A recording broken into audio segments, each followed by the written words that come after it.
ప్రార్థన చేసుకుందామండి. ప్రేమ నమ్మకం కలిగిన మా తండ్రి, నీకే స్థుతులు స్తోత్రములు. నేను ఇప్పటివరకు చదువులక్కలో ఉంచి మరి ఒక్కసారి నీ యొక్క మాటలు ఆలోచించడానికి ఇచ్చిన సమయాన్ని బట్టి, ఆరోగ్యాన్ని బట్టి, ఆయుష్కాలను బట్టి కోటానికి వందనాలు స్తోత్రాలు తండ్రి. గత నెల నుంచి ఈ నెల వరకు మమ్మల్ని చదువులక్కలో ఉంచి మరి ఒక్కసారి నీ యొక్క ప్రియకుమారుడైన యేసుక్రీస్తు వారి యొక్క రక్తం మరి అలాగే మాంసము భుజించే అవకాశాన్ని ఇచ్చిన, బలారాధన పాల్గొనే అవకాశాన్ని ఇచ్చిన విధానాన్ని బట్టి వందనాలు స్తోత్రాలు తండ్రి. అలాగే ఇప్పుడు వరకు పాటలు పాడటం ఎందును, వాక్యం చదవటం ఎందును, మొదటి మెసేజ్ చెప్పటం ఎందును ఈ యొక్క హస్తం తోడుగుంచి నడిపించిన విధానాన్ని బట్టి వందనాలు స్తోత్రాలు తండ్రి. అలాగే ప్రాముఖ్యమైన సమయంలోకి వెళ్తూ ఉండగా పరిశుద్ధాత్మ యొక్క పరిపూర్ణమైన సహాయాన్ని నాకు అందించమని అర్థిస్తూ సదాకాలం మాకు తోడుగు నడిపించమని, అలాగే ప్రపంచవ్యాప్తంగా ఎక్కడైతే ఆరాధన జరుగుతుందో అందరికీ మీరే తోడుగు నడిపించమని సహాయం చేసి సమస్త మహిమ గంధప్రభులను మీరే పొందుకోమని బ్రతిమలాడుకుంటూ ఈ ప్రార్థన మీ ప్రియకుమారుడు మా రక్షకుడు అయిన యేసుక్రీస్తు శక్తి గల నామమున అడిగి వేడుకొంచున్న పరమ తండ్రి, ఆమేన్. అందరికీ వందనాలండి. ఈ యొక్క వీడియో చూస్తున్న వారు దయచేసి లైక్ చేయండి, షేర్ చేయండి, సబ్స్క్రైబ్ చేసుకోండి. ఎందుకంటే ఎక్కువ మందికి రీచ్ అవ్వాలంటే మీరు లైక్ చేయడం ద్వారా, సబ్స్క్రైబ్ చేసుకోవడం ద్వారా ఎక్కువ మందికి రీచ్ అవుతుంది. ఈ విషయాన్ని అయితే గమనించండి. Thank you so much. ఇక మనమైతే ఈరోజు ఒక మంచి పాఠాన్ని ఆలోచించిపోతున్నామండి. ఇది మనకే కాదు, మన భవిష్యత్తు తరాల వరకు కూడా చాలా చాలా యూజ్ఫుల్ అయ్యే మెసేజ్. ఈ మెసేజ్ మీద నేను కూడా 2-3 వారాలు మాట్లాడాలనుకుంటున్నాను. ఎందుకంటే చాలామంది చాలా కన్ఫ్యూజ్గా ఉన్నారండి. అది పాఠం పేరేంటో చెప్పి దాన్ని బట్టి మీకు మొత్తం స్టార్ట్ చేసుకుందామండి. అంటే ఇది ఇప్పటితో అయిపోయే పాఠం కాదండి, భవిష్యత్తు తరాల వరకు కూడా చాలా ఉపయోగపడే పాఠం అండి. ఇది సత్యం అనేది తెలియాలండి.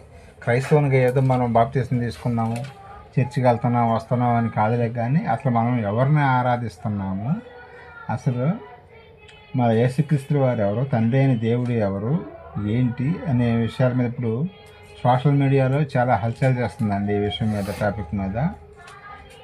యేసుక్రీస్తుల వారు తండ్రి యొక్క కుమారుడు కాదు అని, ఆయన కూడా తండ్రి అన్నట్టుగా రకరకాలుగా మాట్లాడుతున్నారండి.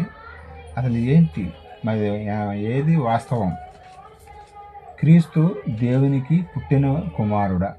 యేసుక్రీస్తుల వారు దేవునికి పుట్టిన కుమారుడా? మన టైటిల్ ఏంటంటే యేసుక్రీస్తుల వారు దేవునికి పుట్టిన కుమారుడా? Question mark. దీనికి ఆన్సర్ అనేది మనం తెలుసుకోవాలండి. ఎందుకంటే మనం ఎవరిని ఆరాధిస్తున్నామో, ఎందుకు ఆరాధిస్తున్నామో, ఎవరిని ఆరాధించాలి, అసలు తండ్రి ఎవరో, కుమారుడు ఎవరు, ఏంటి, ఈ విషయాలు తెలియకుండా మనం అట్లాగే ఉండమనుకోండి, ఇతరుల వల్ల మనం కూడా వాక్యాన్ని అపార్థం చేసుకుంటాం. వాక్యాన్ని కనుక అపార్థం చేసుకుంటే ఏమైందంటండి, తమ స్వకీయ నాశనానికే ఈ వాక్యాన్ని మీరు అపార్థం చేసుకుంటున్నారు అని దేవుడు చెబుతున్నాడండి. ఆయన చెప్పింది చెప్పినట్టుగా మనం ఆలోచించుకుంటూ వెళ్ళాలి, కానీ ఇప్పుడు ఒకసారి ఏదన్నా ఒక మాట ఉందనుకో, దాని మీద నిలబడిపోకూడదు. చాలామంది అట్లా నిలబడిపోయి క్రైస్తవ్యం మొక్క చెక్కలుగా 3000 శాఖలుగా వెడగొట్టుకోవటం జరిగిందండి. 3000 పైనే శాఖలు, ఒక్కొక్కరు ఒక్కొక్క రకంగా. అందరి దగ్గర ఉన్న బైబిల్ ఒకటే, కానీ ఒక్కొక్కరు ఒక్కొక్క రకంగా చెబుతూ ఉంటారండి. ఆ భాష గారు చెప్పినట్టుగా ఈ భాష గారు చెప్పరు, ఈ భాష గారు చెప్పినట్టుగా ఆయన చెప్పరు. ఆయన సిద్ధాంతం వేరే అంటాడు, ఈయన సిద్ధాంతం వేరే అంటాడు. మన యొక్క సిద్ధాంతం ఏంటంటే బైబిల్ చెప్పింది, దేవుడు చెప్పిందే మన సిద్ధాంతం అండి. అది మనుషులు ఆలోచన బట్టి చెబితే అది తప్పు అయిద్దండి. కానీ అది దేవుడు చెప్పినట్టుగా చెప్తే అది కరెక్ట్గా నిలబడుతుంది. మన యొక్క సిద్ధాంతం ఏంటంటే ఫస్ట్ నుంచి కూడా దేవుడు వాక్యం ఎలాగైతే వ్రాయించాడో దాన్ని మనం పట్టుకోవాలండి. కొంచెం ఈ పాఠం కొంచెం కష్టంగానే అనిపించిందండి. జాగ్రత్తగా అర్థం చేసుకోవడానికి ప్రయత్నం చేయండి. మీకు అర్థమైద్దని అనుకుంటున్నాను. ఎందుకంటే కొంచెం డెప్త్గా ఉంటుంది, అన్ని పాఠాలలాగా సింపుల్గా అర్థం కాదు ఇది. ఎందుకంటే ఇది మనం పరిశోధన చేస్తున్నాం. తండ్రి అయిన దేవుడు యేసుక్రీస్తుల వారికి ఏమవుతాడు అనే పాయింట్ మీద మనం ఆలోచిస్తున్నాం అన్నమాట. క్రీస్తు దేవునికి పుట్టిన కుమారుడా, ఆయనకు పుట్టాడా లేదా, ఆయనకంతటికి ఆయన కూడా జీవం కలిగిన వాడుగా ఉన్నాడా, ఏంటి అనేది మనం ఆలోచించబోతున్నామండి. ఈ పాఠంలోకి వెళ్తున్నాం. అంటే ఇంకో భాగం కానీ ఇంకో 3 భాగాలు కూడా అవ్వచ్చు, లేదా 2 భాగాల్లో అయినా మనం కంప్లీట్ చేసుకుందాం. అంటే ఒక అవగాహన అనేది రావాలండి మనకి. ఇది చాలా ఇంపార్టెంట్ కాబట్టి అందరూ కూడా శ్రద్ధగా వినాలని మనం చేసుకుంటున్నానండి. ఇంకో విషయం ఏంటంటే ఈ టాపిక్ మీద మనమే కాదండి, ప్రపంచం అంతా కూడా కొంచెం గలిబిలి అవుతుందనే తప్పుడు సిద్ధాంతాలని తీసుకొచ్చి మనకి ఆపాదించారని చెప్పుకోవచ్చు అండి. ఒక భారతదేశం అని కాదండి, ఇప్పుడు మన సోషల్ మీడియాలో హల్చల్ అవుతుందని కాదులే, కానీ ప్రపంచవ్యాప్తంగా కూడా అపార్థం చేసుకున్నారు ఈ యొక్క సందర్భాన్ని. వారికి కూడా ఇంకో విషయం ఏంటంటే, మన ఇండియాలో ఉండేవాళ్ళు ఇతర దేశాల నుంచి తీసుకొచ్చిన బోధనే రకరకాలుగా లండన్ నుంచి ఒక ఆయన తీసుకొస్తాడు, అమెరికా నుంచి ఒక బాధ తీసుకొస్తాడు, యూరప్ దేశాల నుంచి ఒక బాధ తీసుకొస్తాడు. వాళ్ళు తీసుకొచ్చి ఇక్కడ అంటించి వెళ్ళిపోతున్నారండి. దాన్నే పట్టుకొని వీళ్ళు ఒక్కొక్కళ్ళు మన సేవకులు మనకు అంత జ్ఞానం లేదు, మనం పరిశీలించలేము, బైబిల్ మనకు తెలియదు, వాళ్ళు చెప్పిందే కరెక్ట్ అని అనుకున్నట్టుగా కొంతమంది వాళ్ళనే ఫాలో అవుతున్నారండి. వాళ్ళలో కొంతమంది కరెక్ట్ చెప్పేవాళ్ళు ఉండాలి, కానీ అందరూ కరెక్ట్ అని కాదు కదా. మనం ఆలోచించేది ఏంటంటే, బైబిల్ టు బైబిల్ మనకి ఏదన్నా క్వశ్చన్ వచ్చిందండి, మనకి అర్థం కావట్లేదు, ఎవరిని అడగాలండి ఆ క్వశ్చన్కి ఆన్సరు? బైబిల్నే అడగాలి. మళ్ళీ బయట ఎవరైనా పాస్టర్ గారిని అడిగితే ఆయన చెప్పలేడు అండి. ఇప్పుడు ఎక్కడో దాకా అందుకు విగ్రహాలు కల్పించిన దాన్ని పలహారం తినొచ్చా అంటే ఒక్కొక్కరు ఒక్కొక్క రకంగా చెబుతూ ఉంటారు. ఒక ఆయన తినొచ్చు అంటాడు, ఒక ఆయన తినకూడదు అంటాడు. వీళ్ళకే రకరకాలుగా ఉంటుంది. ఒక ఆయన ఏమో ఇంకా రకరకాలుగా చెబుతూ ఉంటారండి, మనకు తెలిసిన విషయమే. కానీ అసలు బైబిల్లో ఏముంది అని ఆలోచిస్తే దానికి ఆన్సర్ వచ్చింది మనకి. కానీ ఎక్కడ యేసుక్రీస్తుల వారు దేవునికి పుట్టిన కుమారుడైన పుట్టినట్టుగా ఇక్కడ బైబిల్లో సాక్ష్యాలు ఉన్నాయా? ప్రపంచం అంతా కూడా పుట్టిన కుమారుడు అంటే ఒప్పుకోవట్లేదండి. కొంతమంది ఒప్పుకున్నారు, కానీ కొంతమంది ఒప్పుకోవట్లేదు. అసలు బైబిల్ ఏం చెబుతుందనే దాని మీద మనం ఈరోజు మాట్లాడుతున్నాం అన్నమాట.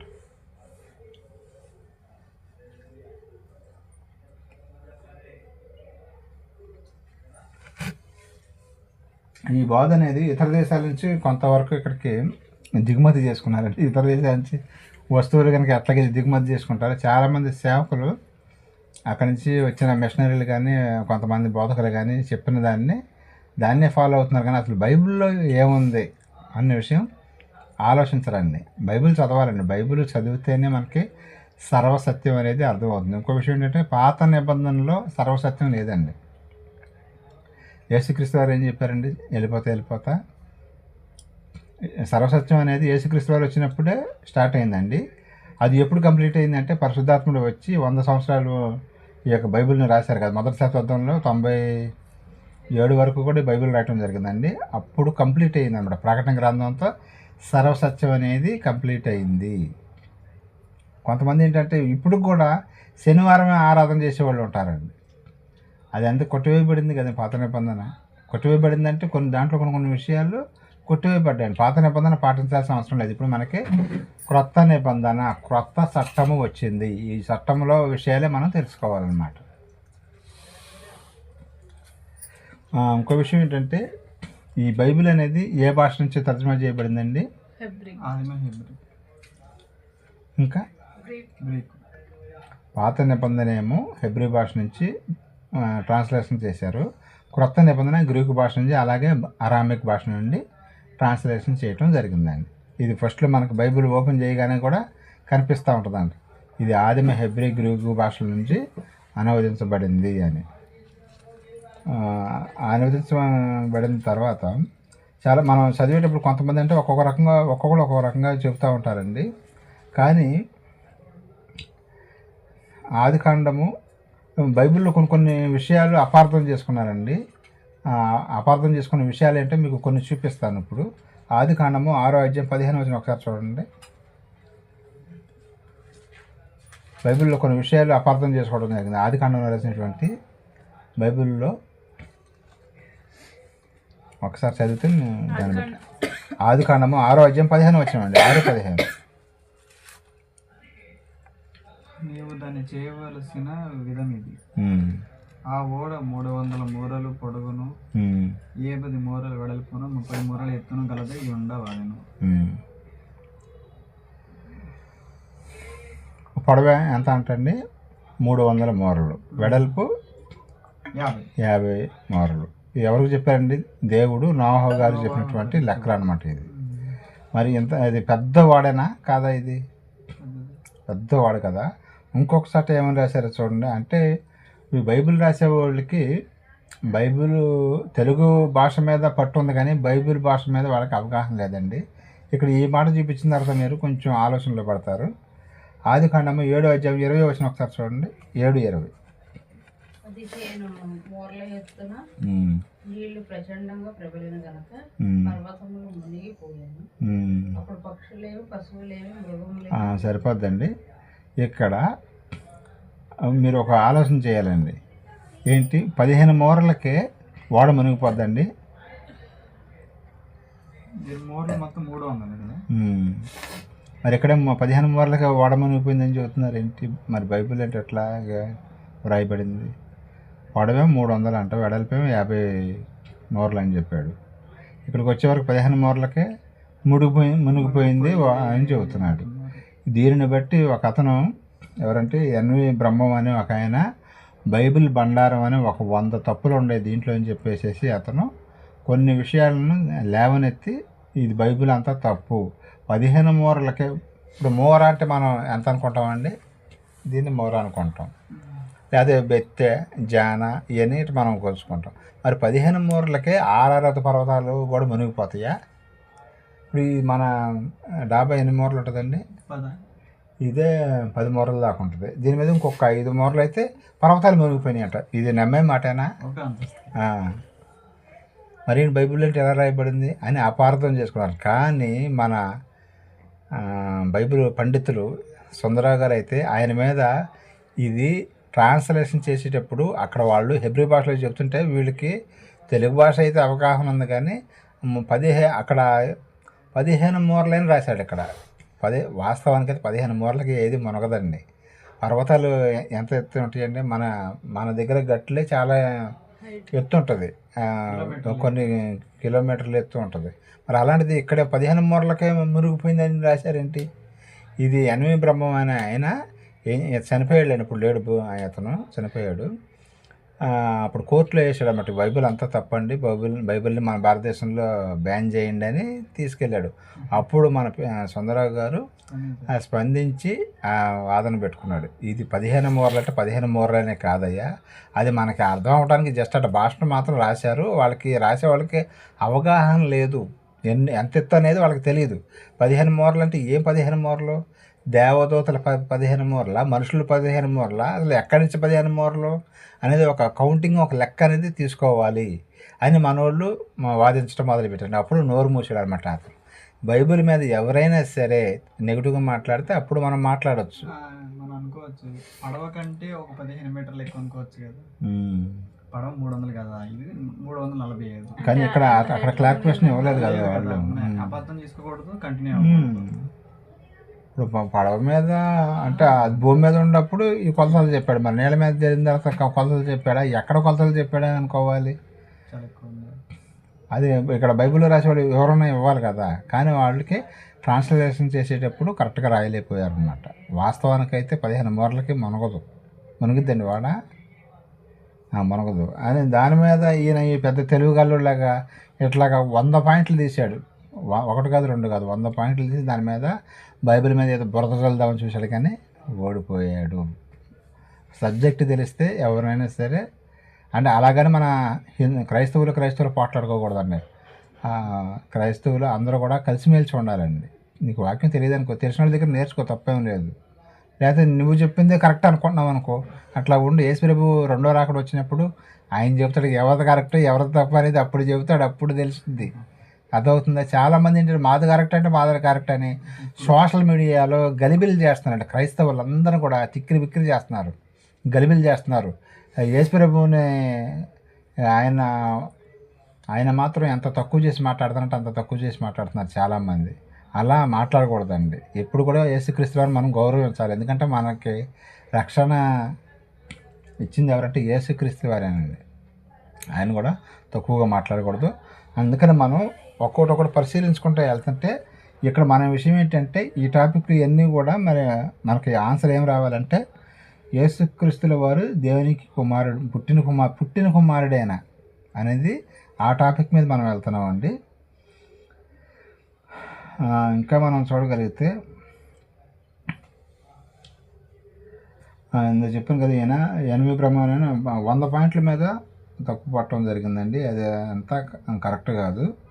పాత నిబంధనలో అంత పూర్తి జ్ఞానం అయితే లేదండి. పాత నిబంధన ఎందుకు చదవాలండి మనం? పాత నిబంధన ఎందుకు చదవాలండి? ఎస్, బాలశిక్షకుడు ఆయన అని వ్రాయబడి ఉంటుంది. పాత నిబంధన అనేది మనం ఎందుకు చదవాలంటే అక్కడ ఉన్న విషయాలు ఎత్తి ఇక్కడ కొత్త నిబంధనలు కూడా రాశారండి. ఇప్పుడు పాత నిబంధన చదవకుండా యేసుక్రీస్తు వారు ఏమన్నారంటే ఒక సందర్భంలో నేను అబ్రహాం గారి కన్నా ముందు ఉన్నాను అని చెప్పాడు. అబ్రహాం గారు పాత నిబంధన చదవకపోతే అబ్రహాం గారు ఎవరు మనకు తెలిసిద్దండి. అలాగే దావీదు కుమారుడు అని రాసి ఉంటుంది. దావీదు గారి గురించి ఎక్కడ ఉంటుందండి? పాత నిబంధనలో ఉంటుంది. సమూయేలు గ్రంథంలో కానీ కీర్తనలో కానీ దావీదు గారి గురించి ఉంటుంది అన్నమాట.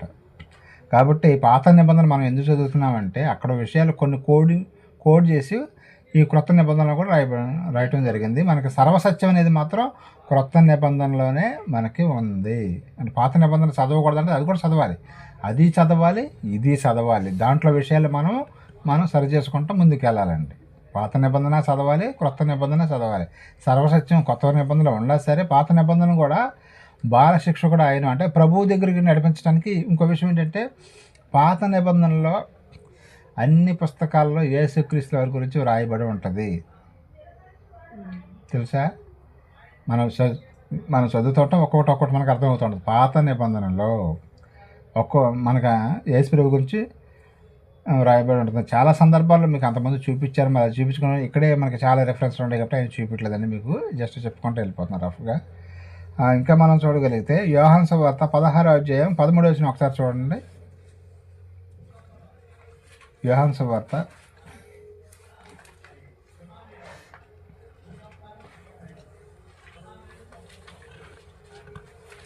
16:13 అండి.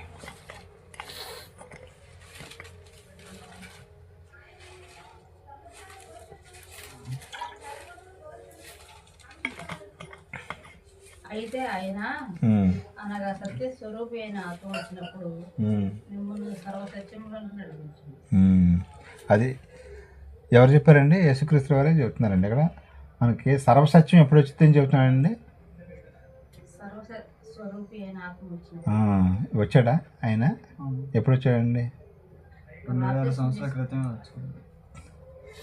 బాప్తిసం తీసుకున్నప్పుడు కాదు, ఇప్పుడు మనకు వచ్చాడులే. కానీ భూమి మీదకి ఎప్పుడు వచ్చాడు? యేసుక్రీస్తు వారు వెళ్ళిన తర్వాత 40 days తర్వాత పరిశుద్ధాత్మ దేవుడిని పంపించడం జరిగింది భూమి మీదకి. అర్థమైందా? ఆ విషయం కూడా తెలియాలి మనకి. నేను వెళ్ళి మీ కొరకు వేరొక ఆదరణకర్తను అన్నాడు. మళ్ళీ నేనేం వస్తాన్నాడా? మరి వేరొక అంటే తెలుగు గ్రామర్ తెలియదు కదండి చాలామంది. ఇది కూడా అపార్థం చేశారు. యేసు ప్రభు వెళ్ళంట మళ్ళీ ఇంకో గెటప్ వేసుకొని వచ్చినాడని చెబుతాను. వేరొక ఆదరణకర్తను నేను పంపిస్తానని అని చెప్పిన ఆయనే పరిశుద్ధాత్మ దేవుడు. ఆయన కూడా దేవుడే అన్నమాట. ఇంకో విషయం ఏంటంటే మీకు ఇంకో క్లారిటీ ఇవ్వాలి. ఈయన ఎన్వి బ్రహ్మం గారు బైబిల్లో ఇంకొక తప్పు కూడా చూపించాడండి. ఆ తప్పు ఏంటో అది కొంచెం వెరైటీగా ఉంటుంది, అది కూడా చూద్దామండి. ఎందుకంటే ఇలాంటి విషయాలు మనం తెలుసుకొని ఉంటే ఎవరన్నా ఇట్లాగ మూర్ఖంగా మాట్లాడేవారు నోరు మూయించవచ్చు అండి. ఈ విషయాలు తెలుసుకుంటేనే మన బైబిల్ గురించి మూర్ఖంగా మాట్లాడేవాడు అంటే మన క్రైస్తవుల గురించి కాదండి, బయటోడు ఎవడన్నా మాట్లాడితే వాళ్ళని యొక్క నోరు మనం మూయించవచ్చు. యెహెజ్కేలు గ్రంథము 4వ అధ్యాయం 12వ వచనం ఒకసారి చూడండి. అక్కడ మంచి సందర్భం ఒకటి రాయటం జరిగింది.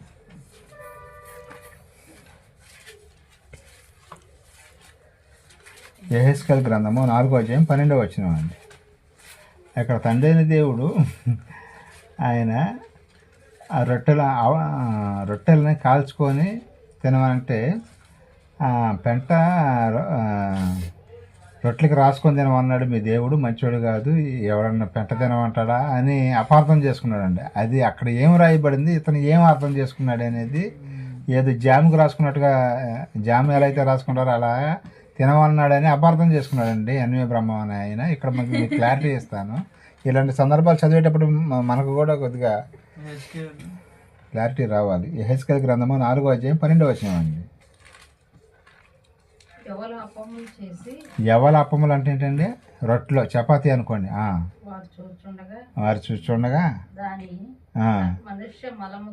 మనుష్య మలముతో వాళ్ళు అక్కడ ఉన్న పరిస్థితిని బట్టి దేవుడు కోపం వచ్చి వాళ్ళతో ఏం చెప్పారంటే మనుష్య మలముతో కాల్చుకోమన్నాడా, లేకపోతే మనుష్య మలము దానికి జామ్ లాగా బ్రెడ్ లాగా రాసుకొని తినమన్నాడా? క్లారిటీ చదవండి. కాల్చి భుజించవలన. అప్పుడు మనం కనుక కాల్చుకోవడానికి మనకి కట్టెలు కావాలి. కట్టెల బదులు మనుష్య మలంతో, మనుష్య మలం కూడా మనది కూడా ఎండిపోయిందంటే కాలిద్దండి. అలాగే మన భారతదేశంలో ఎక్కువగా ఒకటి చేస్తారండి, ఏంటండి అది, పేడతో ఏం చేస్తారండి, పిడకలు చేస్తారు కదా. పిడకలు చేసి ఏం చేస్తారు, చక్కగా దాంట్లో పాలు కాగబెట్టుకుంటారు, వంటలు చేసుకుంటారు, అన్నీ చేసుకుంటారండి మన భారతదేశంలో. కానీ మన పెంటతో అనేది మన ఇండియాలో చేయలే. కానీ ఇక్కడ దేవుడు ఏం చెప్పాడంటే వాళ్ళతో, మీరు అది ఒక గ్యాస్ లాగా, ఒక మంటలాగా, ఒక కట్టెలాగా దీంతో మీరు రొట్టెలు చేసుకొని తినండి అని చెప్పే. ఈ విషయం మనోడికి ఎట్లా అర్థమైందంటే, చూసారా ఆయన పాత నిబంధనలో ఉన్న దేవుడు, యెహోవా దేవుడు వీళ్ళని పెంట తినమని చెబుతున్నాడు అని అపార్థం చేసి దాన్ని కూడా ఒక తప్పులాగా చూపించాడు. దాని క్లారిఫికేషన్ అనేది ప్రతి దానికి బైబిల్లో ఉంటుందండి. బైబిల్ని మనం ఆగి ఆలోచిస్తేనే అర్థమైంది, లేకపోతే అతనిలాగా మనం కూడా అపార్థం చేసుకునే అవకాశం ఉంటుంది. కాబట్టి మనం అపార్థం అనేది దాంతో కాల్చి అని ఆయన చెబితే, ఇతనేమి అక్కడ ఏం బైబిల్ బండారంలో ఏం రాశాడు తెలుసా, దాన్ని చపాతీకి రాసుకొని తినండి అన్నట్టుగా రాశాడనమాట. చూసారా ఎలాంటి ఆయన దేవుడు, ఎట్లా దేవుడి లక్షణాలు ఇదేనా, దేవుడికి ఇలాంటి లక్షణం ఉంటుందా, ఇలాంటిది తినమంటాడా అని అదొక తప్పులాగా చూపించాడు. అయినా సరే మనోడు క్లారిఫికేషన్ ఇచ్చే వరకు నోరు మూసుకున్నాడు అనమాట. మీకు ఇంకో విషయం చెప్తాను, 15 వచనం కూడా చదవండి, అక్కడ పేడ గురించి కూడా ఉంటుంది. ఆయన చూడు, మనిషి మలముకు మారుగా నీకు గోమలము నేను నిర్ణయించున్నాను, దీంతో నీవు నీ భోజనం సిద్ధపరచుకున్నాను. గోమలం అంటే ఏంటండి, గేదె పేడ కానీ ఆవు పేడను కానీ తర్వాత మళ్ళీ మార్చాడు మరి సెక్షన్లో, ఇంకో సెక్షన్లో తీసుకొచ్చాడు. ఇవన్నీ కూడా వీళ్ళు అపార్థం చేసుకొని, చూసారా దేవుడు కరెక్ట్ మంచి దేవుడు కాదు, ఏది పడితే అది తినమన్నాడు ఎలాంటి ఆయన అని రాయటం జరిగింది. వీటన్నిటికీ మన వాళ్ళు సమాధానం చెప్పుకుంటానే వచ్చారు. ఎట్లాగా కొన్ని విషయాలు ఈ బైబిల్లో అపార్థం చేసుకున్నారండి. ఇంకొక వచనంలోకి వెళ్దామండి మనం. గలతీ పత్రిక 3వ అధ్యాయం 23వ వచనం ఒకసారి చూడండి.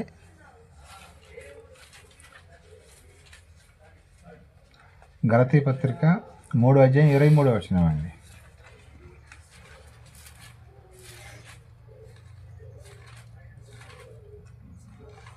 విశ్వాసం వెల్లడిగాక మనకు మందుకు బయలుపరచబడు విశ్వాసమును అవలంబించవలసిన వారముగా చెరలో ఉంచబడినట్టు మనం ధర్మశాస్త్రముకు లోనైన వారమైంది.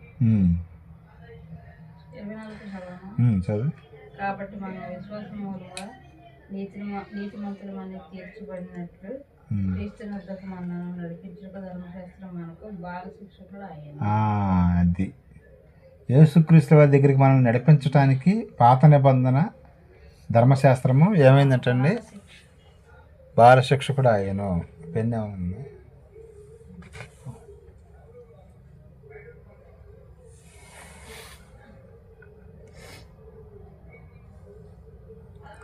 ఇప్పుడు మనం క్రీస్తునొద్దకు నడిపించడానికి పాత నిబంధన ఏంటంటే అండి, బాల శిక్షకుడు ఆయను, బాల శిక్షకుడు ఆయను. పాత నిబంధన చదువుకొని కొత్త నిబంధన చదివితేనే మనకు అర్థమవుతుంది, లేకపోతే కన్ఫ్యూజ్గా ఉంటుంది. ఇప్పుడు మనం ఎన్నో మెసేజ్లు విన్నాం కాబట్టి దావీదు గారు ఎవరో, అబ్రహాం గారు ఎవరో, యోబు గారు ఎవరో అనేది మనకు అర్థమవుతుందండి. అదే పాత నిబంధన చదవకుండా వచ్చి డైరెక్ట్గా మనం కొత్త నిబంధన చదివామనుకోండి అర్థమైద్దండి. కానీ పాత నిబంధన చదవక్కర్లేదని కొంతమంది పాస్టర్లు అంటారు, రాంగ్ స్టేట్మెంట్, చాలా తప్పు. ఇప్పుడు ఇక్కడ క్రీస్తుని వద్దకు నడిపించడానికి ఎవరంట, బాలశిక్షకుడు ఎవరని చెబుతుంది, పాత నిబంధన అని చెబుతుంది. ధర్మశాస్త్రం అంటే ఏంటండి, పాత నిబంధన ధర్మశాస్త్రం అంటారు. ధర్మశాస్త్రం చదవమన్నాడా వద్దన్నాడా, కొత్త నిబంధనకు వచ్చేవరకు. ఇప్పుడు మనం చదివింది కొత్త నిబంధన గలతీ పత్రిక, పౌలు గారు రాసింది గలతీ పత్రిక. పాత నిబంధన కొత్త నిబంధన, అది కొత్త నిబంధనలు ఏం చెబుతున్నాడు ఆయన, మీరు పాత నిబంధన చదవాలి, కొత్త నిబంధన చదవాలి అని చెబుతున్నట్టు క్లారిటీ ఇస్తున్నాడుగా. మనం వాళ్ళు చెప్పిన అదే చెబుతున్నాం. 3000 శాఖలకు ముక్క చెక్కలుగా అయిపోయిన కారణం ఏంటంటే ఒక్కొక్కరు ఒక్కొక్క సిద్ధాంతాన్ని పట్టుకొని కూర్చున్నారండి. మేము శనివారం, ఇప్పుడు కూడా శనివారమే మేము ఆరాధన చేస్తూ ఉంటారు. అది ఎట్లా కుదిరిద్దండి, అది ఇశ్రాయేల్కి ఇచ్చిన ఆజ్ఞ అండి. అది మనం అందరం ఇప్పుడు క్రైస్తవులం కదా, అదే అపార్థం ఇంకా చాలా చాలా విభేదాలు ఉండేలే, కానీ అవన్నీ కూడా ఇప్పుడు మాట్లాడుకుని మనకు టైం చాలదు. ఎట్లాగా ఇప్పుడు మన యొక్క పాఠం ఏంటంటే యేసుక్రీస్తుల వారు యెహోవా తండ్రికి పుట్టిన కుమారుడా కాదా అనేది ఇప్పటి నుంచి వచనాలు వస్తాయండి. కొంచెం ఒక్కొక్కటి పరిశీలించుకుంటూ వెళ్దాం. కీర్తన గ్రంథము 2వ అధ్యాయం 1వ వచనం నుంచి 7వ వచనం వరకు కొంచెం క్లారిటీగా చదవండి. కీర్తనలు 2వ అధ్యాయం 1 నుంచి 7 వరకు. అన్ని జనులు ఎలా అలరేస్తున్నారు, జనములు ఎలా వ్యర్థమైందని తలంచుతున్నారు. మనము వారి కట్లు తెంపుదాం రండి, వారి పాశములను మన యొద్దకు పారవేయదాం రండి అని చెప్పుకొనుచు భూరాజులు యెహోవాకు ఆయన అభిషిక్తులు విరోధముగా నిలబడుచున్నారు. ఏలికలు ఏకీభవించి ఆలోచన చేయుచున్నారు. ఆకాశమందు ఆసీనుడకు వాడు నవ్వుచున్నాడు. వారిని చూసి అపహసించుచున్నాడు. ఆయన ఉగ్రుడై వారితో పలుకున్నాడు. ప్రచండ కోపం చేత వారిని తల్లడింపలేను. నేను నా యెహోవా తండ్రి ఆయనకి కోపం ఊరికనే వచ్చేసిద్ది అండి. పరిశుద్ధ పర్వతం మీద సీయోను మీద నా రాజును ఆసీనుగా చేసి ఉన్నాను. కట్టడను నేను వివరించేదాన్ని. యెహోవా నాకు ఇలాగ సెలవిచ్చాను, నీవు నా కుమారుడు. ఇదిగో నీవు నా కుమారుడవు. ఎవరు గురించి అన్నాడు మనం అర్థం చేసుకోవాలండి.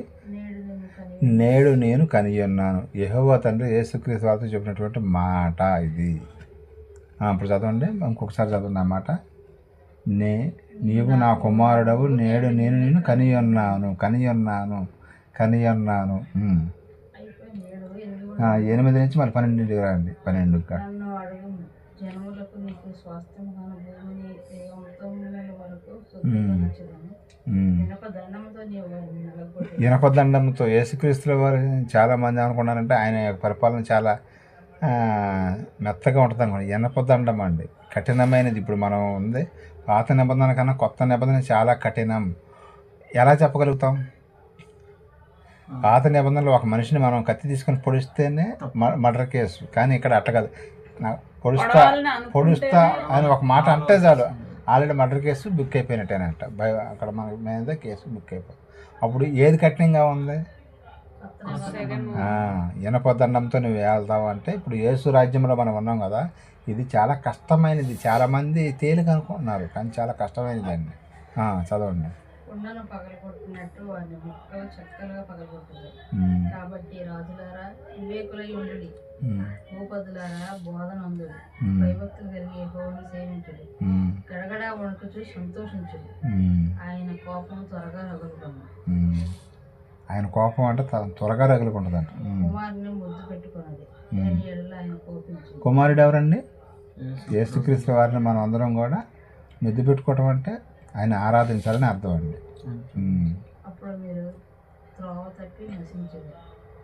కుమారుని ముద్దు పెట్టుకున్నది లేని ఆయన. యేసుక్రీస్తు వారిని ఎవరైతే లెక్క చేయకుండా ఉంటారో వాళ్ళని ఏం చేస్తారంటున్నాడు? త్రోవ తప్పి నశించదు, నశింప చేస్తానంటున్నాడు. సరిపోద్దండి. ఇక్కడ మనకి ఫస్ట్ మన బైబిల్లో చూస్తున్నామండి. నేడు నేను నిన్ను కనియున్నాను. తండ్రి అయిన దేవుడు యేసుక్రీస్తు వారితో చెప్తున్నాడు. కానీ కొంతమంది ఏం చేస్తున్నారంటే ఇది యేసుక్రీస్తు వారి గురించి కాదు, గ్రంథకర్త గురించి రాశాడు, ఇది దావీదు గారి గురించి రాయబడిన మాట అనుకుంటున్నారండి. మరి తర్వాత కొత్త నిబంధన వచ్చేవరకు కొంచెం క్లారిటీ ఇవ్వడం జరుగుతుంది. అది కూడా మనం చూద్దామండి. హెబ్రీ పత్రిక 5వ అధ్యాయం 5వ వచనం ఒకసారి చదవండి. హెబ్రీ పత్రిక కొత్త నిబంధనకు వచ్చేసండి. ఇదే మాట మళ్ళీ ఇంకోసారి రాయించటం జరుగుతుంది. 3, 4, 5 చదువుకుంటూ వద్దామండి. హెబ్రీ 3, 4, 5 చదువుదామండి. 5వ అధ్యాయము 3, 4, 5. ఆ హేతువు చేత ప్రజలకు ఎలాగో కొరకేలాగో అలాగే తన కొరకును పాపముల నిమిత్తమును అర్పణము చేయవలసిన వాడై ఉన్నాడు. మరియు ఎవడును ఈ ఘనత తనకు తానే వహించుకొనడు గాని అహరోను పిలువబడినట్టుగా దేవుని చేత పిలువబడిన వాడై ఈ ఘనత పొందెను. 5వ చదువుతుంది. అటువలే క్రీస్తు కూడా ప్రధాన యాజకుడవుటకు తన్ను తానే మహిమపరుచుకొనలేదు గాని నీవు నా కుమారుడవు నేడు నిన్ను కనియున్నాను. ఇదే మాట ఇప్పుడు మనం ఎక్కడ చదువుకున్నామండి? పాత నిబంధనలో కీర్తన గ్రంథంలో 2వ అధ్యాయం 7వ వచనంలో ఏముంది? నీవు నా కుమారుడవు నేడు నిన్ను కనియున్నాను. అదే మాట ఎత్తి ఇక్కడ మళ్ళీ ఎక్కడ రాస్తున్నాడండి? క్రొత్త నిబంధన వచ్చిన తర్వాత పౌలు గారు మరి ఇక్కడ కూడా క్లారిటీ ఇస్తున్నాడండి. మరి ఇప్పుడు మనం ఒప్పుకోవాల్సిందేనా లేదా? సరే, అక్కడ కొంతమంది ఏం ఓటు ఇచ్చారంటే మన వాళ్ళని, దావీదు గారి గురించి వ్రాయబడింది అయ్యా, ఈయన యేసుక్రీస్తు వారి గురించి కాదు అని ఓటు ఇచ్చారు, అంటే వ్యతిరేకంగా మాట్లాడారు. కానీ ఇక్కడికి వచ్చేవరకు మరి అందరూ ఎవరైనా సరే ఒప్పుకోవాల్సింది. ఇక్కడ మళ్ళీ పౌలు గారు క్లారిటీ ఇస్తుంది. ఇప్పుడు ఒక్కసారి మళ్ళీ 5 వచ్చిన చదవండి. 5:5 అటువలే క్రీస్తుతో కూడా ప్రధాన యాజకుడగుటకు తన్ను తానే మహిమ పరుచుకొనలేదు గాని నీవు నా కుమారుడవు నేడు నేను నిన్ను కనియున్నాను. మరి ఈ మాటలు ఏంటండి? ఎవరెవరి గురించి అంటున్నారు? తండ్రి దేవుడు యేసుక్రీస్తు గురించి అంటున్నాడండి. చదవండి. అని ఆయనతో చెప్పిన వాడే ఆయనను మహిమపరిచాను. అది ఈ మాట ఎవరితో చెప్పారండి? తండ్రిని దేవుడు యేసుక్రీస్తు వారితో చెప్పాడు. ఆయన మహిమపరిచింది ఎవరండి? ఆయన మృతుల్లోని లేపింది ఎవరండి? నన్ను తండ్రి లేపి ఉన్నాడు అంటే ఆయన అంతటా ఆయన లెగలేడా? తండ్రి లేపటం ఏంటి? ఈయన సమానుడైనప్పుడు ఆయన లిగిసి రావచ్చు కదా. మళ్ళీ తండ్రి లేపి ఉన్నాడు అని తండ్రిని ఎందుకు హైలైట్ చేస్తున్నాడు? ఎస్, ఇంతైనా గొప్పవాడనేగా ఇప్పుడు ఒప్పుకోవాల్సిందేనా? ఇప్పుడు ఆయనే ఇప్పుడు లెగిసి రావాలి కదా.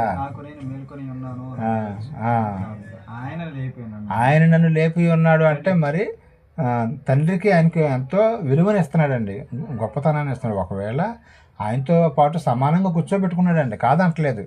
తండ్రి చాలామంది ఒప్పుకోవట్లేదు అట్లాగా. యేసుక్రీస్తుల వారే సమస్తం అన్నట్టుగా మాట్లాడుతున్నారు. ఇక్కడ ఆయన ఏమన్నాడు? నన్ను తండ్రి లేపి ఉన్నాడు, తండ్రి నన్ను మహిమపరిచాడు, తండ్రి నన్ను ఘనపరిచాడు అని చెబుతున్నాడు ఆయన. మరి కానీ ఆయనకి లేని పెయిన్ మన వాళ్ళకి కొంతమంది సేవకులకి వస్తుందండి. ఈ కొంచెం టాపిక్ అర్థం చేసుకోండి, అర్థమవుతుందిగా. టాపిక్ ఏంటి? క్రీస్తు దేవునికి పుట్టిన కుమారుడా. యేసుక్రీస్తు వారు దేవునికి పుట్టాడా లేదా అనే టాపిక్ మీద నేడు నేను కనియున్నాను అన్న మాటకు మరి ఏదో 9 నెలల్లో మోసాడు, గర్భం వచ్చింది అట్లా కాదండి. కంఠం కాదు, ఆ కంఠం కాదు, మనకు తెలిసిన కంఠమే. 9 నెలల పాటు పిండాన్ని మోసి తర్వాత కంటారండి. కానీ ఇక్కడ తండ్రిని దేవుడు ఆయన్ని ముందు ఆయన ఉన్నాడు, నేను ఉన్నవాడను అనువాడునని మోషే గారు ఒక సందర్భంలో అడిగితే నీ పేరేంటి అని ప్రజలు అడిగితే ఏం చెప్పాలంటే ఏమన్నాడండి? ఇప్పుడు ఆయన నేను ఉన్నవాడను తండ్రి అయిన దేవుడే ఉన్నవాడు అనమాట. ఆయన ద్వారాగా యేసుక్రీస్తు వారు తర్వాత పరిశుద్ధాత్మ దేవుడు రావటం జరిగింది. క్లారిటీ వస్తుందా మీకు? తండ్రి అయిన దేవుడు ద్వారాగా యేసుక్రీస్తుల వారు పరిశుద్ధాత్మ దేవుడు రావటం జరుగుతుంది. ఇది కొంచెం కొద్దిగా ఆలోచించుకుంటూ వెళ్తుంటేనే మనకి అర్థమైద్దండి. ఈ టాపిక్ మీద బయట జుట్లు పట్టుకొని చాలామందికి అర్థం కాక బాధపడుతున్నారు. కానీ మనకి దేవుడు ఈ అంశం అనేది మనకే కాదండి, మన తరతరాలకు కూడా ఉపయోగపడుతుంది. ఎందుకంటే మన పిల్లలకి వాళ్ళకు కూడా సర్వసత్యం అనేది తెలియాలండి. సర్వసత్యం తెలియకపోతే ఎక్కడికి వెళ్తారండి? నరకానికి వెళ్ళే అవకాశం ఉంటుంది. కాబట్టి మనం క్లారిటీగా తెలుసుకోవాలన్నమాట. ఇంకా మనం చూడగలిగితే యోహాను సువార్త 17:2 ఒకసారి చూడండి. 17:2 యోహాను సువార్త 17:2 ఒకసారి చూడండి.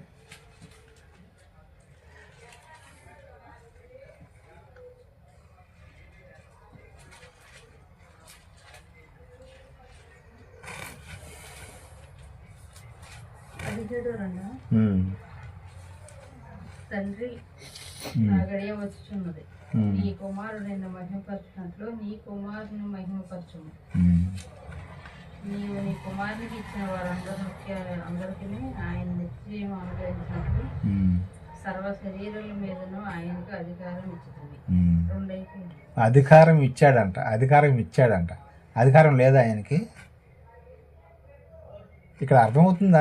ఆయనకి ఈయనకి డిఫరెన్స్ చూపిస్తున్నాం మీకు. మళ్ళీ ఇంకోసారి చదవండి. యేసే మాటలు చెప్పి ఆకాశం వైపు కన్నులెత్తి ఎట్లయినా ఉమ్. నా తండ్రి చూసా ఎక్కడ కొత్త నిబంధనలో తండ్రి తండ్రి తండ్రి తండ్రి అని చాలాసార్లు అంటాడు యేసుక్రీస్తుల వారు. ఆయన కనుక లేకపోతే ఆయనే తండ్రి అయితే తండ్రి తండ్రి అని ఎందుకు అంటాడండి? అంటాడా? ఆ పాయింట్ మనం క్యాచ్ చేయాలని మీకు తండ్రి తర్వాత నా గడియ వచ్చి ఉన్నది. నీవు కుమారుడు నిన్ను మహిమపరిచినట్లు నీ కుమారుని మహిమపరచును. నీ కొడుకు నిన్ను గణపరుస్తున్నాడు కదా, నన్ను కూడా నువ్వు గణపరచు అని అడుగుతున్నాడు ఆయన. కుమారుని ఒప్పుకున్నాడా లేదా? యేసుక్రీస్తు ఒప్పుకో. ఎంత క్లియర్గా ఉంటే కాదు కాదు కాదు కాదు అంటున్నారు కదా. అస్సలు ఒప్పుకుంటారు వాళ్ళు. బైబిల్ ఈ వచనాలు చూపిస్తుంటే కాదు అని అంటారు. కానీ ఎంత క్లారిటీగా నేను నిన్ను గణపరుస్తున్నాను మహిమపరుస్తున్నానని యేసుక్రీస్తు వారు ఒప్పుకుంటే ఇవన్నీ కూడా అబద్ధం అంటారండి. బైబిల్ అబద్ధం అయితే ఇంకా ఎట్లాగండి? అందుకని ఈ వచనాలన్నీ ఎందుకు చూపిస్తున్నామంటే తండ్రి వేరు కుమారుడు వేరు, తండ్రి వేరు కుమారుడు వేరు, పరిశుద్ధాత్ముడు వేరు అని చూపించడానికి ఈ వచనాలన్నీ చూపించవలసి వస్తుంది. ఒక క్లారిటీ అనేది ఉండాలన్నమాట మనకి. ఇంకా మనం చూడగలిగితే హెబ్రీ పత్రిక 1వ అధ్యాయం 1వ వచనం ఒకసారి చూడండి.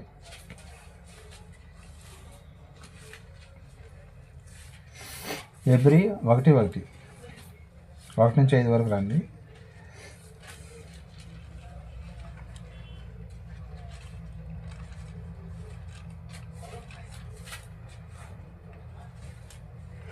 హెబ్రీ 1:1 పూర్వకాలమందు నానా సమయములోను నానా విధములుగా ప్రవక్తల ద్వారా మన పితరులతో మాట్లాడిన దేవుడు. తర్వాత ఈ దినముల అంతమందు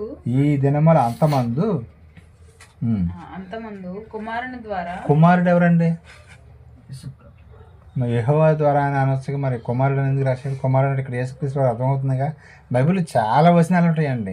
కుమారుడు ద్వారా మనతో మాట్లాడాను. ఆయన ఆ కుమారుని సమస్తముకును వారసునిగా నియమించాను.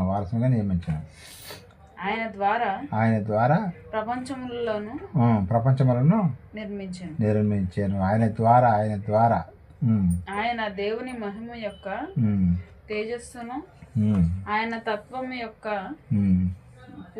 మూర్తి మంతమై ఉండి తన మహత్తు గల మూర్తి మంతమం అంటే ఏంటండి? పరిపూర్ణము, పూర్తి చేయటం అని అర్థం. పూర్తి అయిందని మూర్తి భవించను అంటే కంప్లీట్ అయింది అని అర్థం అండి. తన మహత్తు గల మాటల చేత సమస్తమును నిర్ణయించుచు పాపముల విషయములలో శుద్ధీకరణ తానే చేసి దేవదూతల కంటే ఎంత శ్రేష్టమైన నామం పొందినో వారికంటే అంత శ్రేష్ఠుడై ఉన్నత లోకమందు మహామహుడగు దేవుని కుడిపార్శ్వమున కూర్చున్నాడు. దేవుని కుడిపార్శ్వమున అన్నాడేంటండి? ఎడమ పక్క కూర్చోవచ్చు కదా. కుడిపార్శ్వం అన్నాడేంటి? ఇది కొంచెం క్లారిటీ తీసుకుందామండి. దేవుని కుడిపార్శ్వం అంటే ఏంటండి? మనం ఏదైనా పని చేయాలంటే దేనికి ఏ చేయి ఉపయోగిస్తామండి?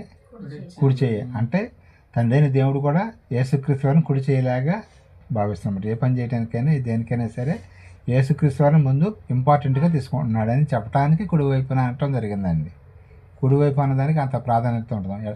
దెబ్బక్కన మనం ఎడం చేయి ఉపయోగించాం, ముందే కుడి చేయి ఉపయోగిస్తాం. అలాగే ఏదన్నా ఏ సందర్భమైనా సరే తండ్రైన దేవుడు యేసుక్రీస్తు వారిని ఒక కుడి చేయలాగా వాడుకున్నాడు. అందుకని కుడివైపున అని కూర్చుని రాయబెట్టడం జరిగిందండి.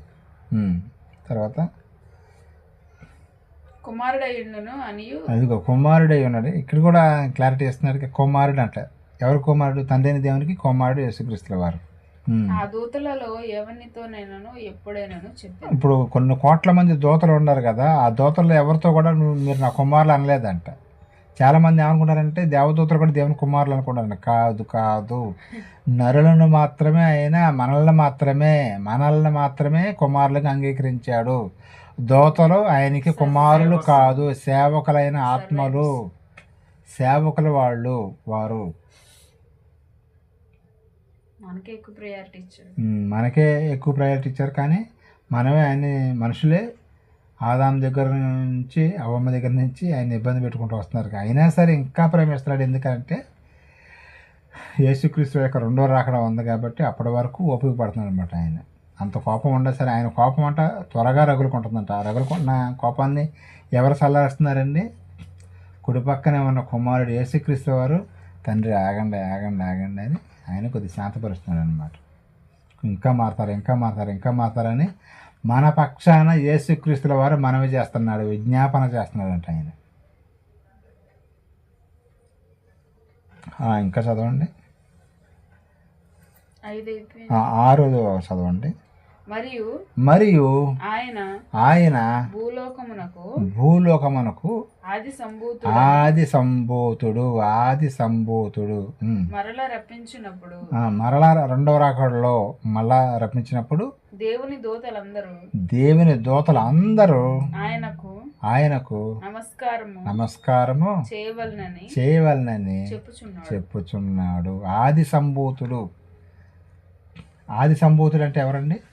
మొదటి నుండి ఉన్నవాడు, మొదటిగా పుట్టినటువంటి కుమారుడు అని అనుకోవచ్చు. తండ్రికి మొట్టమొదటిగా పుట్టిన కుమారుడు ఆది సంభూతుడు.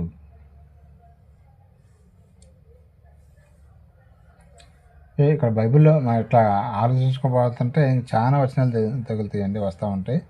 ఇదే విషయం ఇంగ్లీష్ బైబిల్లోనూ, హెబ్రీ బైబిల్లోనూ, గ్రీక్ బైబిల్లోనూ, ఇంగ్లీషు, అలాగే మన తెలుగులో కూడా ఈ ఎన్ని భాషల్లో కూడా కుమారుడు అని ఉంటుందండి. సన్ అని ఉంటుంది ఇంగ్లీష్ బైబిల్లో అయితే. కానీ హెబ్రీ బైబిల్లో కూడా కుమారుడు అని ఉంటుంది. ఇప్పుడు హెబ్రీ మనకి రాదు కాబట్టి అవన్నీ కూడా మనకి అందుబాటులో లేవని ఇక్కడైతే ఆయన చూపించాడు. హెబ్రీ బైబిల్లో చూపించాడు, గ్రీక్ బైబిల్లో చూపించాడు, ఇంగ్లీష్ బైబిల్లో చూపించాడు, మన తెలుగు బైబిల్లో చూపించాడు. ఈ 4 బైబిల్లో కూడా తండ్రికి పుట్టినటువంటి కుమారుడు అని వ్రాయబడి ఉంది. మనకు అందుబాటులో ఏమి లేవు కాబట్టి హెబ్రీ బైబిల్ లేదు, ఇంగ్లీష్ బైబిల్ లేదు, గ్రీక్ బైబిల్ లేదు. కానీ మీరు ఇదే వచనాన్ని హెబ్రీ పత్రిక 1వ అధ్యాయం 6వ వచనం మీరు తర్వాత పరిశీలించండి. 1:6 హెబ్రీ 1:6 మనకి ఈ విషయం కనిపిస్తుంది. హెబ్రీ బైబిల్లో ఉంటుంది, గ్రీక్ బైబిల్లో ఉంటుంది. అంటే మనకి నెట్లో కొరత వస్తాయండి. హెబ్రీ బైబిల్ కానీ గ్రీక్, ఆ భాష మనకు రాదు కాబట్టి, మనకు ఆ సౌకర్యం లేదు కాబట్టి మేము చూపించడం లేదు. మీరు తర్వాత ఒకవేళ పరిశీలించాలనుకుంటే పరిశీలించండి. అక్కడ కూడా దేవుని కుమారుడు అనే ఉంటుంది, ఆది సంభూతుడు, ఫస్ట్ సన్ అని ఉంటుంది అక్కడ ఇంగ్లీష్ బైబిల్లో.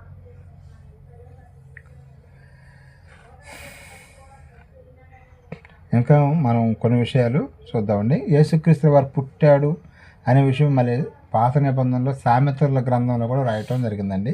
అది ఎక్కడ ఉందో చూద్దాం. సామెతల గ్రంథం 8:22 వచ్చిన ఒకసారి చూడండి. సామెతలు 8:22. ఇదేంటంటే మీరు ఒకవేళ యూట్యూబ్ ద్వారా ఎవరైనా ఈ మాటలు వింటున్న వాళ్ళు మీరు ఒప్పుకోవాలని కాదండి.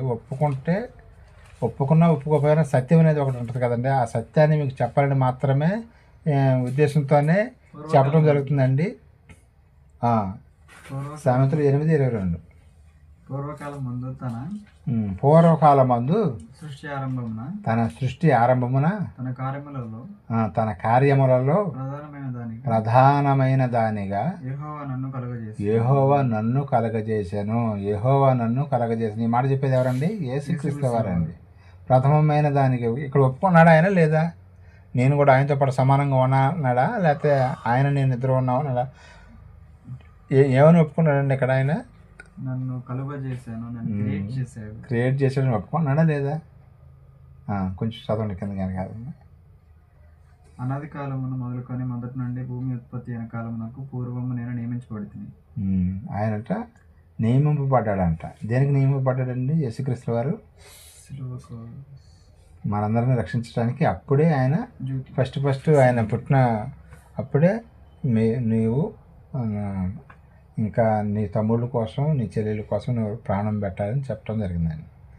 దేవునికి కుమారుడైనప్పుడు ఆయన యేసుక్రీస్తు వారు మనకి అన్నయ్య, చాలామంది అన్నయ్య అంటే అదేదో తప్పుడు మాటలాగా బూత్ మాటలాగా క్రియేట్ చేశారండి. మరి అన్నయ్యని పిలుచుకోవచ్చు, కానీ సరే ఆయన మనకని ఎప్పుడూ ఉన్నాడు కాబట్టి ప్రభు అని పిలుద్దాం, తప్పేం ఉంది. ఇప్పుడు అప్పుడు అన్నయ్య అని పిలవచ్చు, తప్పేం లేదండి. అది ఆయన కుమారుడే, మనం కూడా ఆయనకి పిలవలేం కాబట్టి మనం అన్నయ్య అని అనవచ్చు.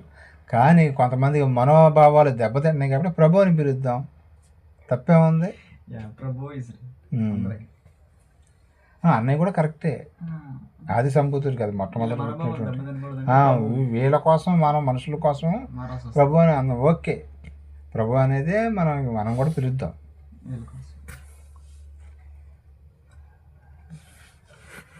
ఇంకా మనం చూడగలిగితే 24 వచనం కూడా ఒకసారి చదవండి.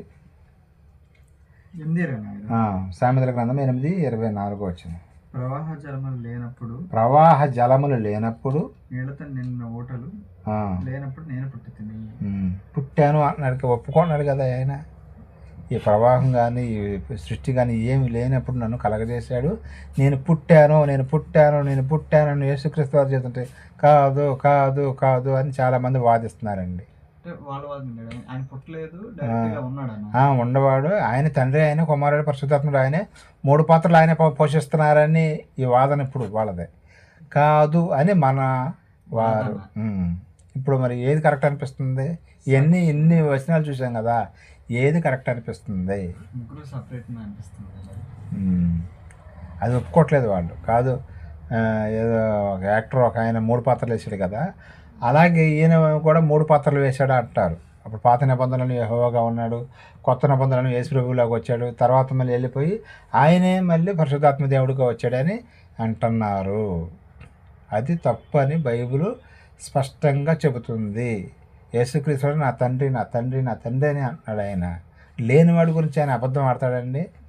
ఆయనే తండ్రి అయితే మళ్ళీ తండ్రి అని చెబుతాడండి? ఇంకా మనం చూడగలిగితే యాకోబు గారు ఏం చెబుతున్నాడు అనేది.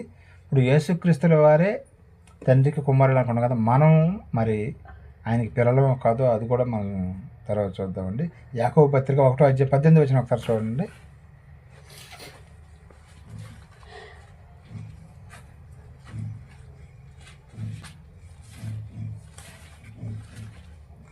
యాకోబు 1:18.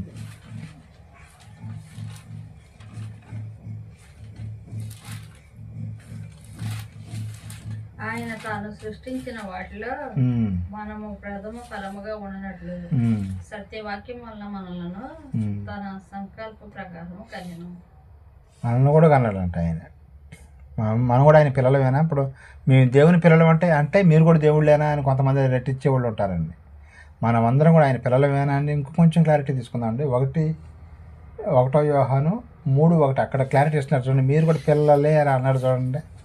యేసుక్రీస్తు వారు ఎలాగైతే కుమారుడు, మనం కూడా ఆయనకి పిల్లలమంట. అంటే యేసు ప్రభు మీరు సమానమేనా అని కొంతమంది మళ్ళీ ఎట్లా వాదిస్తారు. మీరు ఒప్పుకోకపోయినా సరే యేసుక్రీస్తు వారి కన్నా కూడా మనల్ని ఎక్కువ ప్రేమించాడని చెప్పుకోవాలి. ఎందుకంటే ఆయన సెలవులో ఆయన పెట్టిన బాధ అంత కాదండి, మనల్ని మరి ఎంతగా ప్రేమిస్తున్నాడు. ఇక్కడ క్లారిటీ ఇవ్వడం జరిగిందండి.